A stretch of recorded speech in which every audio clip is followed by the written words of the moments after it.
उद्या सकाळी 10 वाजल्यापासून मस्साजोग ग्रामस्थांचं अन्नत्याग आंदोलन. प्रशासनानं 7 मागण्यांची दखल घेतली नाही तर 2 दिवसानंतर पाणी देखील बंद करण्याचा इशारा. मस्साजोगकरांच्या भावनेची तीव्रता बघितल्यास आत्मसन्मान असलेली व्यक्ती त्या पदावर राहणार नाही.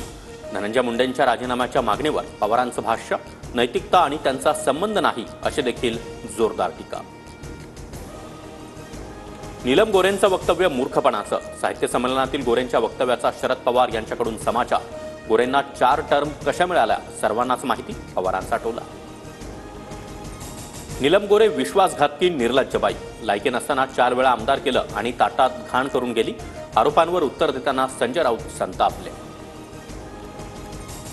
एखाद्या महिलेला निर्लज्ज म्हणताना लाज वाटत नाही का? महिलांचा अपमान करण्याचा अधिकार तुम्हाला नाही. नीलम गोरेंवरील राऊतांच्या टीकेनंतर शिरसाट यांचं प्रत्युत्तर. महाराष्ट्रातील नगरपालिका महापालिका निवडणुकांबाबत सर्वोच्च न्यायालयामध्ये उद्या सुनावणी. पालिका निवडणुकांचा मार्ग मोकळा होणार की लांबणीवर पडणार याकडे लक्ष. उपमुख्यमंत्री एकनाथ शिंदे 5 मंत्र्यांसह प्रयागराज दौऱ्यावर. महाकुंभामध्ये शाही स्नान, साधू संतांची देखील भेट घेतली. आरबीआयकडून न्यू इंडिया कॉर्पोरेटिव्ह बँकेच्या खातेदारांना मोठा दिलासा. खातेधारकांना 27 फेब्रुवारीपासून बँक किंवा एटीएम मधून 25,000 रुपये काढता येणार. देशद्रोही कृत्यांना आळा घालण्यासाठी एआयचा वापर करणार. मत्स्य आणि बंदर विकास मंत्री नितेश राणे यांची मोठी घोषणा.